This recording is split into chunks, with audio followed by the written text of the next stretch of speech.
இந்த நாள் உங்களுக்கு ஒரு இனிய நாளாக இருக்க வாழ்த்துகிறேன். இந்த நாளுடைய வார்த்தை மத்தேயு 5வது அதிகாரம் 9வது வசனம்.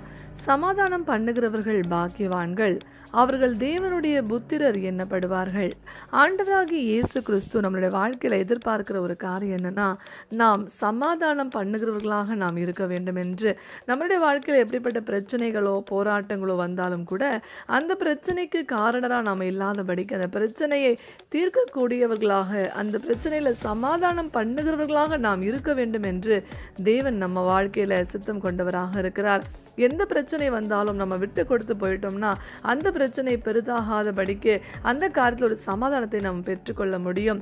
நம்ம வேதத்தை வாசித்து பார்க்கும் பொழுது ஆண்டவருடைய சிநேகிதராக இருந்த ஆபிரகாமுடைய வாழ்க்கையில் ஒரு பெரிய ஒரு பிரச்சனை, ஒரு போராட்டம் வந்தது. அவரோடு கூட வந்த லோத்துக்கும் அவருடைய ஆபிரகாமுக்கும் அவங்களுடைய மந்தை மேய்ப்பருக்கும் பிரச்சனை வந்தது. லோத்துடைய மந்தை மேய்ப்பரும் ஆபிரகாமுடைய மந்தை மேய்ப்பரும் பேசிக்கொண்டாங்க, வாக்குவாதம் பண்ணி கொண்டாங்க. அப்பொழுது ஆபிரகாம் லோத்தை அழைத்து சொன்னாராம், உன்னுடைய மெய்ப்பருக்கும் என்னுடைய மெய்ப்பருக்கும் வாக்குவாதம் வேண்டாம், நாம் சகோதரர், உனக்கு என்ன வேண்டுமோ நீ அதை எடுத்துக்கொண்டு போகலாம் என்று சொல்லி மிகுந்த அன்போடு கூட லோத்து கிட்ட ஆபிரகாம் பேசினாராம். தனக்கு உண்டான எல்லாவற்றையும் விட்டு கொடுத்தாராம்.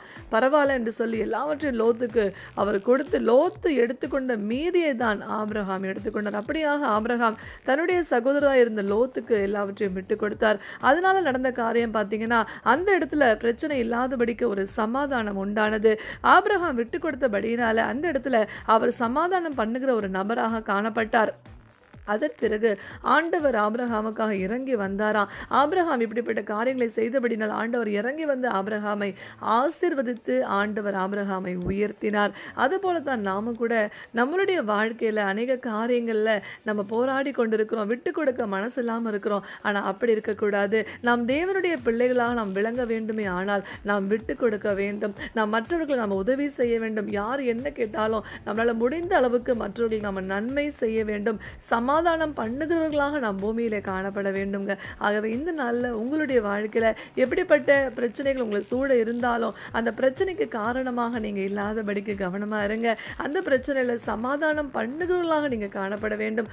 உங்களுடைய வாழ்க்கையில் இருக்கலாம், உங்களுடைய வேலையிலையோ தொழிலையோ அல்லது உங்களை சூழ்ந்திருக்கிற குடும்பங்களில் எங்கே பிரச்சனை இருந்தாலும், எப்படிப்பட்ட காரியமாக இருந்தாலும் இந்த வசனத்தை நீங்கள் ஞாபகம் வைத்துக் கொள்ளுங்கள். தேவனுக்கு பிரியமாக தேவனுடைய பிள்ளைகளாக நாம் வாழ வேண்டுமே ஆனால் நீங்கள் சமாதானம் பண்ணுகிறவர்களாக காணப்பட வேண்டும். God bless you.